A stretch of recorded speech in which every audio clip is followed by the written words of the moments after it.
Hello, hello, hello. My name is Ashley Kirkwood with the Speak Your Way to Cash podcast. So excited to be here with you today. If you are listening to this, you are likely a speaker, author, entrepreneur, or someone else who wants to make corporate clients or collegiate clients a part of your revenue stream.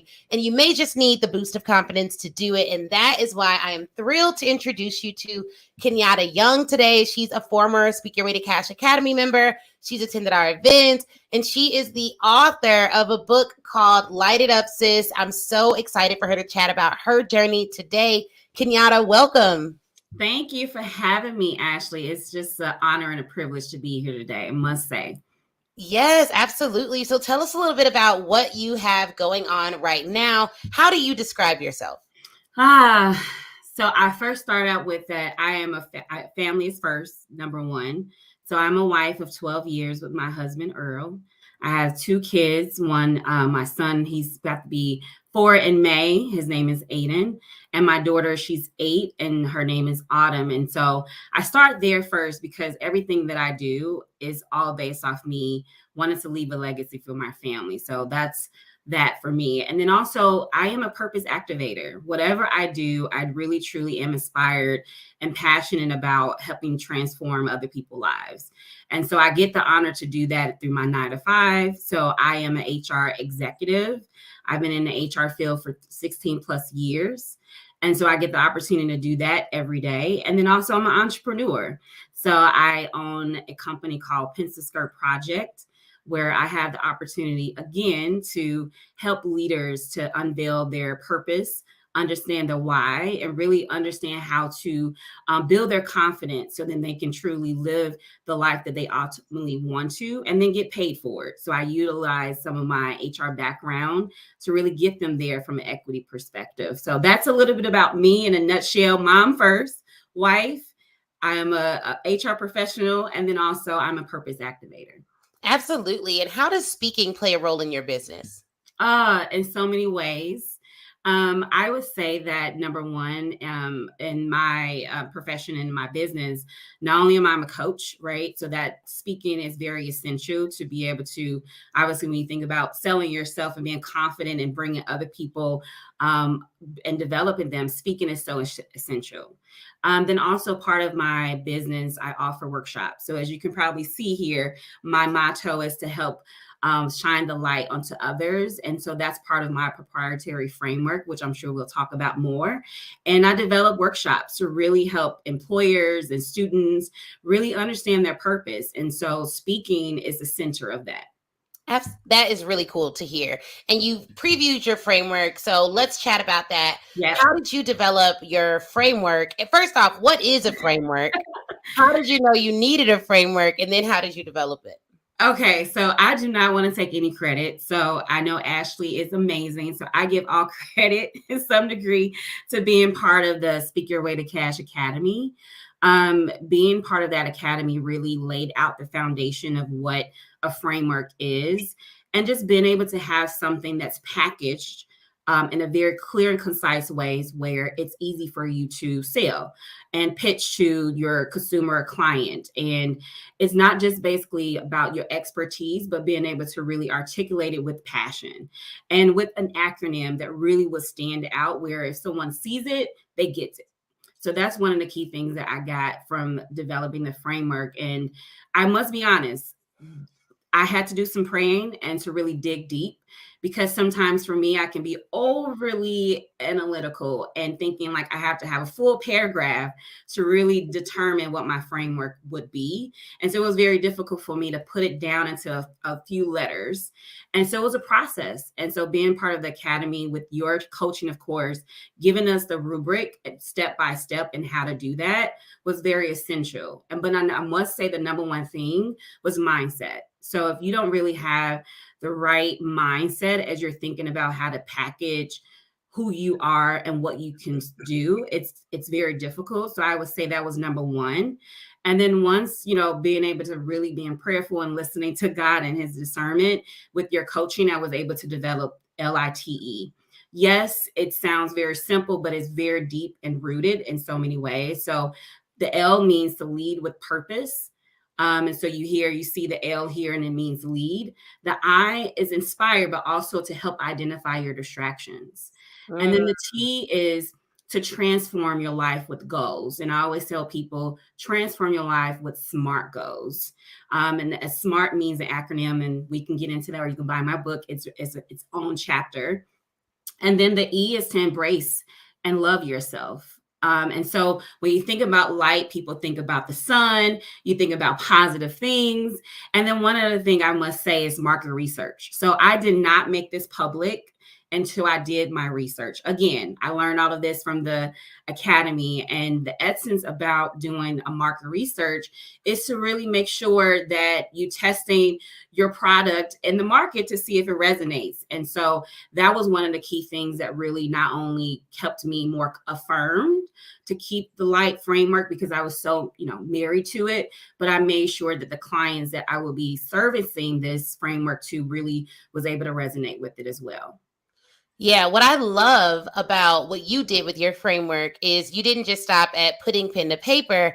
You went and made a whole book based on the framework, which, Yes. and I really love that, because a lot of people sometimes think like, okay, you're asking us to do all these things, you're talking about frameworks, but why do I need it, or how will it clarify my content? And it really does help for you to figure out like, okay, well, how can I take this further? How can I get this in more hands? Because even if you don't go and speak at a conference, now Yes. you have a tool where every single human being can enjoy your message and your framework, and you're speaking to them through your book. At what point did you know, like, all right, I'm going to make this into the book? Well, I must say that I was surrounded with some wonderful women in the academy who also had their books. And so I didn't necessarily think in that moment that how this would connect with the framework. And I said to myself, number one is I have to figure out a better way to monetize my work stream, especially when it thinks about my framework. And when I was in the writing process, because when I first entered the academy, I was writing chapters. I knew it was meant for me to write a book, but I just quite haven't framed it up correctly. And so when I finally was able to finish my book and I realized like this framework can truly be a good complement to it, I made the choice right then and there that it was not only important for when people call me and say, "Hey, Kenyatta, I need your coaching," but they may not necessarily, can truly afford to bring me on as their coach. I have this book. So I was like, read this book, let that be your first stop, and then determine if I'm the right fit for you. So now I'm able to utilize this book to not only be able to be an extension of what I could be known for in the field, but also for people who want to get to know who I am as a potential coach of theirs.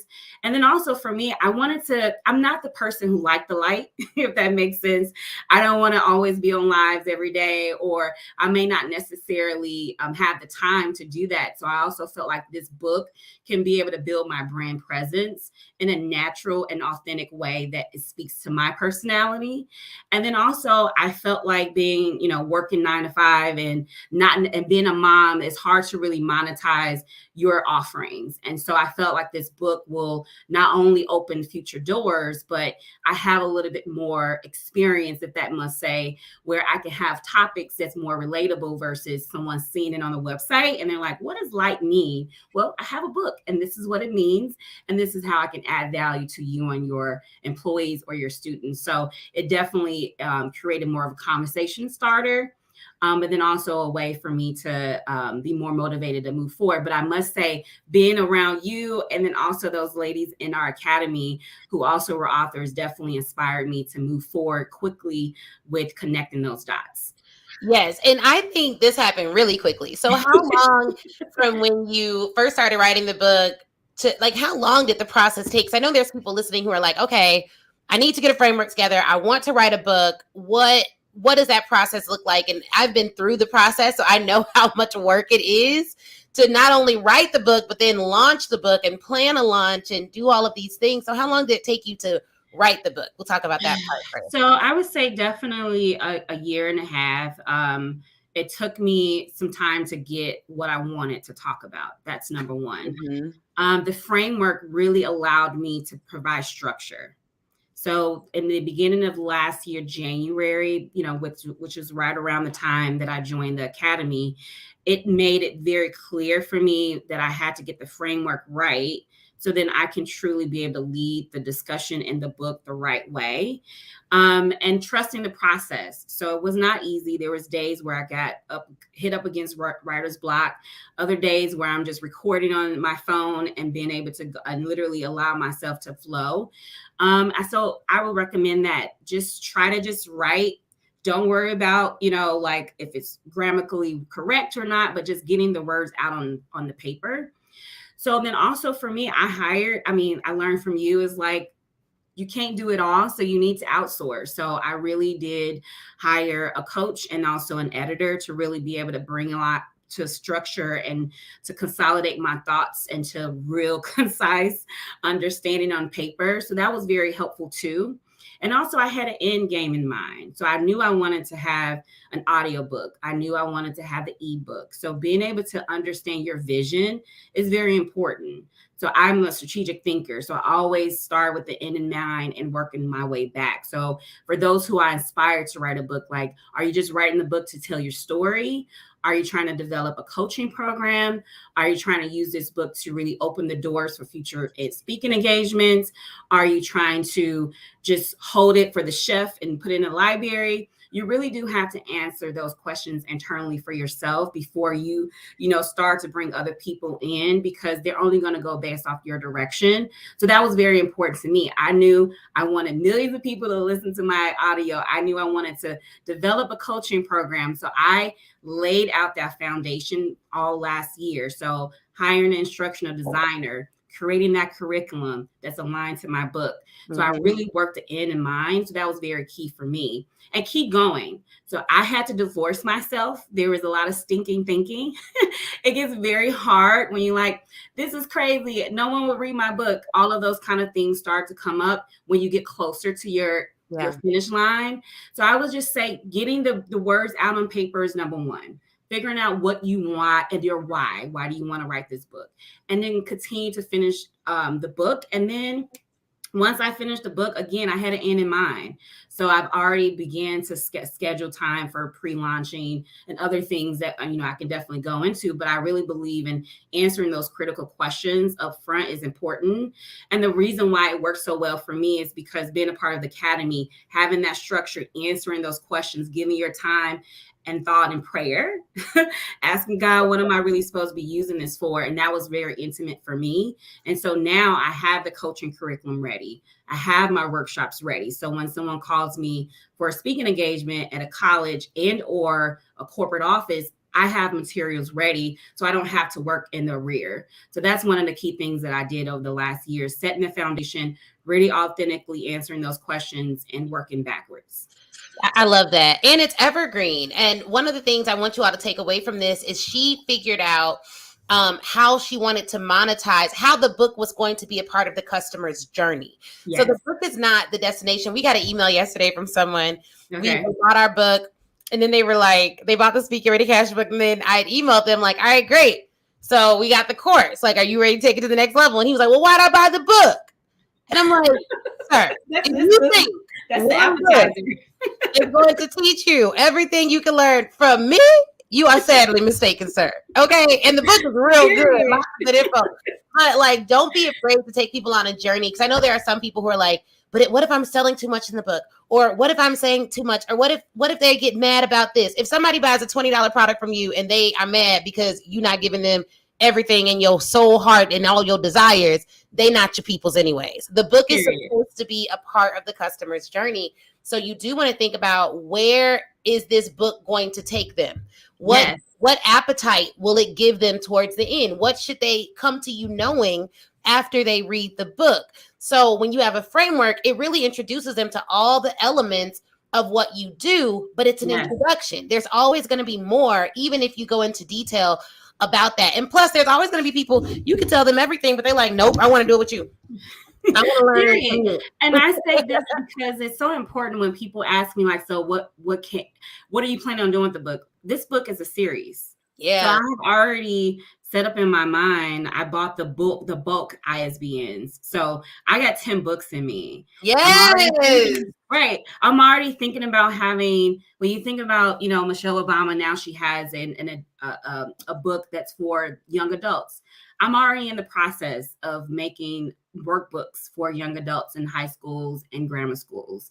And I'm already an approved vendor for Chicago Public Schools. So it's just being able to think, again, answering that why earlier on it makes it so much easier to stay within your lane to create. So it's very clear to me. And so when people like, why do you get up 4:00 in the morning to what are you doing? First of all, I'm like, I'm hungry. Like I am so Yes. pumped up because I know the impact that the light will shine on others. I want to make sure it shines so brightly that they will feel the rays on their skin. So that's why it's important to not just get stuck with the book, but just seeing how far it can go, especially as it relates to speaking engagements.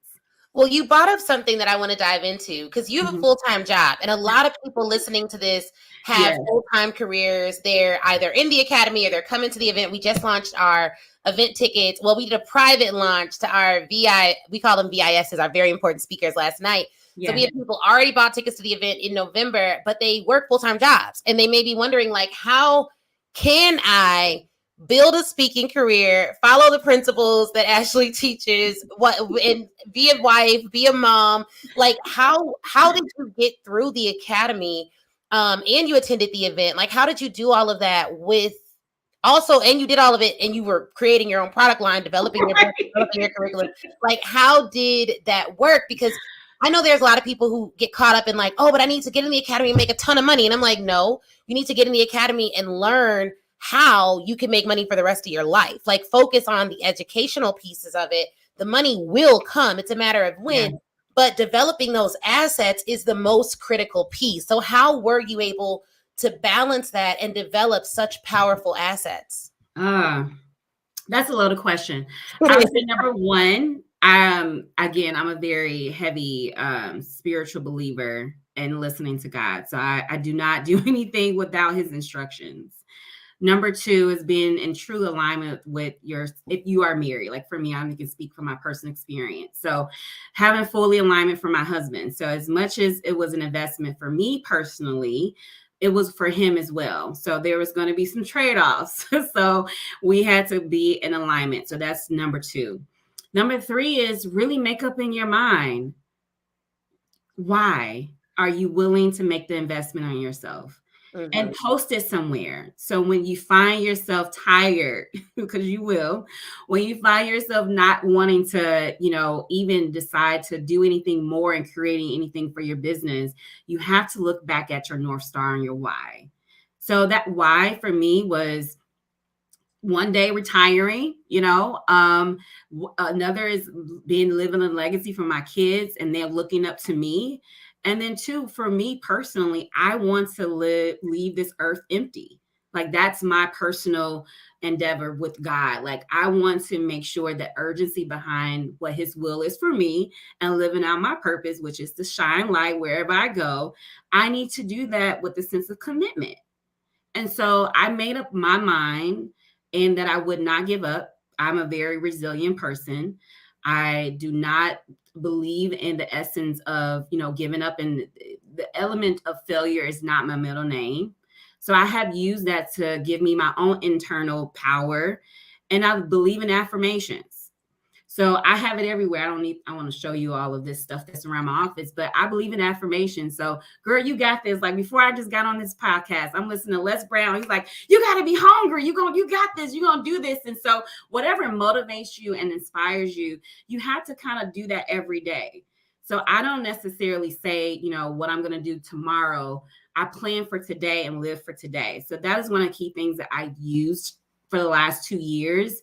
And it has inspired me. So I don't necessarily think about how much I have to do. I just get what I can get done today. So that makes things a little bit more easier to balance.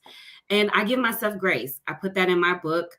And I really believe when people ask me what this pencil skirt means, but I really tell them the pencil is symbolic.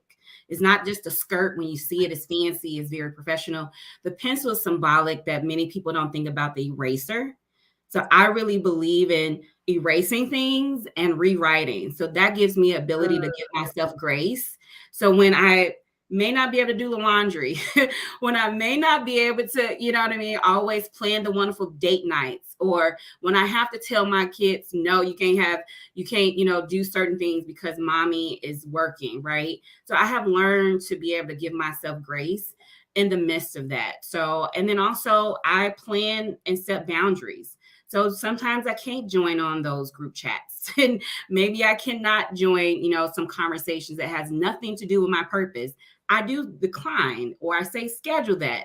So sometimes you have to set boundaries when you make the commitment for yourself, even when you're working a 9 to 5. It's non-negotiable. So those are the kind of things I made up in my mind earlier on that allows me to kind of live this, I call it double life in some respect, but it became authentically a part of me. I love that. I love that because, one thing she said is she doesn't make excuses. And I'm really big, like Kenyatta knows this, like I'm big on you create your own destiny. Like you are able to get it done. And honestly, if you are, a couple things, you never want to complain more than you create. That's a big, big, big piece of being successful and having balance. And that's what I hear Kenyatta saying is like, she's not going to complain. She's going to create. And a lot of people are critiquers. Like they critique way more than they create. So it's like, well, because of this, and I actually need this, and I'm not happy about this, and da-da-da-da. Whatever you focus on will grow. And whatever comes out of your mouth really highlights your future. Like all you're doing is like you're giving a preview of the world to where you'll be in the next 5 years based on your conversation. Can I get a quote from your dad too? Yes. From your dad. Yes. When I was at your Speak Your Way to Cash, he was like, "Can you imagine your words being silent prayers?" Mm-hmm. So just imagine everything that you said about yourself negatively, and what if that came to life? So I've literally transformed what the things that I only think about, but also what I say. And because that dictates your destiny too. I just wanted to add that on there as well. Yeah, no, it 100% does. It 100% does. And my dad was one who was always like, what are you complaining about? Oh, you complaining about your job? That's them people that give you money, right? They help you pay your bills and you mad at them? Oh, okay. I just want to clarify because there's people who literally don't have a job, people who can't eat, people can't. And I've always had good jobs too, so it was hard to be like, ain't nobody having sympathy for you making hundreds and hundreds of thousands of dollars a year. Right. Like, yeah, I'm tired, but like, sis, like you're getting paid. You know what I mean? So you just have to be cautious of that. And the truth is, guys, because some people may look at Kenyatta or look at my life and be like, well, it's clearly been easy for them. They clearly haven't had any trials. They clearly have great husbands. That's what I call divorcing yourself from success. So if you are looking at something that Kenyatta has attained, writing her book, developing her framework, getting clarity on where she wants to go, becoming a vendor for CPS, setting herself up, getting all her assets in a row before all those windfall opportunities come knocking so that when they do, she's prepared. A lot of people pray for things they're not even prepared for. Like if you were to get a call from Oprah to do a talk show, what assets do you have to show her that you're ready to go? Like who have you interviewed? What have you done? Like there's always something you can do at the level you're at to prove to your future that you're coming for it. And if I look at what you have now, does it prove to your future that you're coming for that thing that you say? If not, you got work to do. So I love the fact that you're taking action. And Kenyatta met my dad at an event called Speak Your Way to Cash Live. She was a VIP in-person attendee. Tell us about that experience. How was that for you? What shifted during that event for you? Just explain that. Well, I'm going to try to do this and be professionally, try not to cry. But I would say it was so transformative. When I think about myself as an entrepreneur, so from a business perspective, the way you were able to balance having, in-person and live streaming, just me being an observer, not just as a participant, was like, okay, if I ever want to ever do a conference, this was like staple best practice across the board. So I just want to give you kudos the way you and your team was able to do that, host that event flawlessly. It was just amazing. Also, for me, I literally walked away. I still have my book.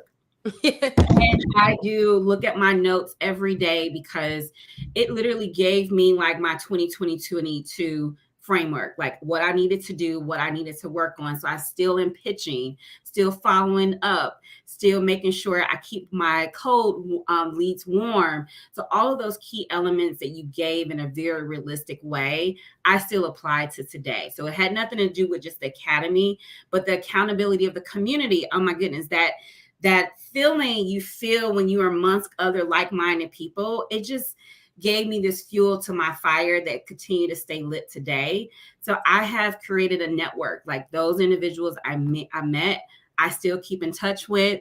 I even have accountability weekly meetings with some people. And Yes. so just the extension beyond that date has been transformative, literally. And then also attending some of the VIP events, I would say for anyone who's even thinking about not upgrading, you would be missing out. So make sure you do that. I was able to personally lean in more behind the scenes with how you manage yourself as an individual, as a wife, as a mother, as a business owner of many. And I walked away with so many lessons learned that I had to go back to my husband and say, look, I either had to apologize or I had to give him a hug and a kiss because of the way you were able to really be authentic.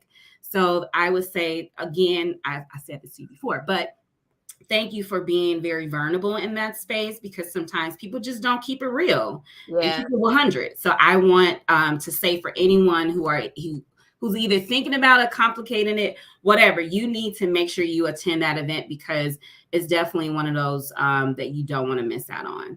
Yes, definitely. And I think we've talked about this, but what was the biggest mindset shift you made attending Speak Your Way to Cash? The live or just the academy? The live. The one thing I would say is, I don't know if you remember, but you said, Kenyatta, you need to divorce yourself. And I was like, what does that mean? Like, you cannot afford to do everything on your own. You need to be able to hire resources. And I think I had a moment of like, what do you mean? I don't, like, I can do this by myself. I'm a superwoman. But in that moment, I had to realize that in order for me to expand, in order for me to really grow and scale as a business, I have to be willing to allow someone else to babysit my baby. That makes sense. It's like one of those things that the mother is like, when you give someone over to your child, you have this anxiety, like, no.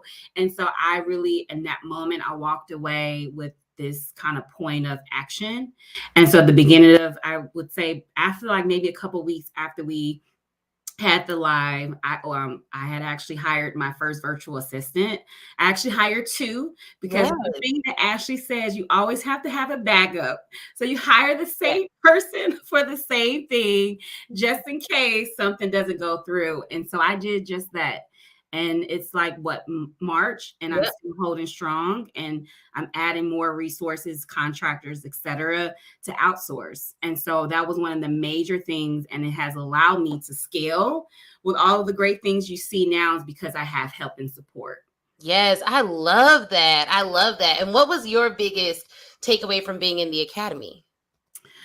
First of all, you never know. Like, to me, it's like I've never met Oprah, but I always compare you to her. It's like, when you never know, like when you are part of greatness and you're connected in. And I prayed for this moment before I even came in alignment of the academy. I said, God, I need to change. And I don't know if you realize, I didn't attend Speak Your Way to Cash the following year. So I wasn't on that list to get the invite. But I reached out to you because you helped me make a Pencil Skirt Project a trademark brand. So that's how you and I connected. And you sent me that link to say, hey, if you're interested, you can apply. And I was sold from there. And the question for me, I always say, like, how am I going to, what is the most important thing I want to get away from this? And I said, I want it to be change from a mindset shift. I gained confidence.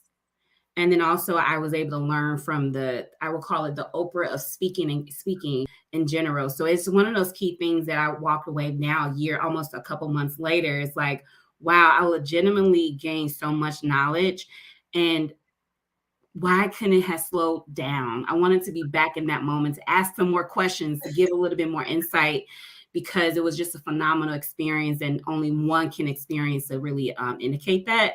So I say that was one thing for me, is confidence, transform of life, of mindset, and being able to realize that you have to be very, very conscious of who you're connecting with, because you just never know how that may benefit your getting you closer to your destination. So those are the main key things I got from the Academy. Yes, this is so good. I hope that there's so many people that can just glean so much from what you've shared. So I want to thank you for coming on, for your transparency, for your honesty, for taking action. I feel like the best reward clients can give me is just doing it, taking action and doing it. And really what I hear from you is that you became who you needed to be to live out the destiny and the calling that God has on your life. And that's a really, really, really important thing. I was listening to, I forgot the name. It may have been Myron Golden, but I was listening to him and he was saying, people always ask what they need to do, and you need to ask who you need to become. What you need to become to get it done. Because once you become, when you are the person that you want to be, the action has to follow, and the results follow the action. But first is the becoming. And that's why I love Michelle Obama's book. I love when people talk about the transforming of their mind, because once your belief system changes, you become something different. You become something more. It's hard to be something above what your thoughts will allow you to become. So really shifting your mindset is the most profitable thing you can do as a business owner and as a person. It's the most impactful thing you can do for your family. So thank you for having the courage to become who you needed to be to walk into your purpose and your destiny. And I can't wait for all the great things you have in store. So tell us how we can get your book, how we can support you. What do we need to do? And I have the book, so I highly recommend everyone get the book. Literally, it can change, or it will change your life if you read it and implement it. So where should we go? Yes. So you can definitely go to pencilskirtproject.com. So you should see it at the bottom of the screen here, where you will have ability to get to know a little bit about me. And then also there is a tab where you can click on my book, and then you will see a very detailed overview of what the book is about, and even purchase it. Now, if you don't want to go straight to Pencil Skirt Project, you can go on Amazon and you can buy the ebook, paperback, hardback, and then also the audiobook. Yes. And you read the audiobook yourself. Yes. I love that. Because I know how difficult that is. You set the stage, and I'm looking at you. I'm like, okay, if she can do it, I can do it. So we all have a little bit skin in the game and impacted other people's lives. And then also from a social media perspective, you can find me on IG and Facebook, Pencil Skirt Project, and also Twitter. Love it. Love it. Love it. Well, go get the book, guys. Go to her website. And even if you buy it on our website, review it on Amazon. That really helps. Everything helps. It is no easy feat writing a book, pushing it and publishing it. And for all of you that are authors out there, writing it is just the start, because then you got to figure out, how am I going to get it in the hands of thousands of people year over year, day over day, week over week. And Kenyatta has done a fabulous job rolling out her book project, and I cannot wait to continue to celebrate all of her success. So pencilskirtproject.com is the website for all of you listening to this on the podcast and you can't see the video. Pencilskirtproject.com. That's where you want to go to get her book and to just keep following along to her success, and follow her on Instagram, Facebook, all of her channels. Just stay keyed in. She is doing great things, and only greater is coming in the future, and you will not want to miss it. So thank you guys so much, Speak Your Way to Cash fam. Please do stay connected. If you're someone who wants to attend our event, if you're listening to this, you need to be at the event. I need to see you there. I want to see your face, hug you, get a VIP ticket. Don't play around with virtual. If you got to do virtual, do it. We're going to do it on a high level, but be in the room if you can until we sell out of our in-person tickets. So you can go to speakyourwaytocash.com/event. If you're typing that in, for some reason, you need to type in www.speakyourwaytocash.com/event and get your ticket. And I will see you then. All right. Talk to you guys later.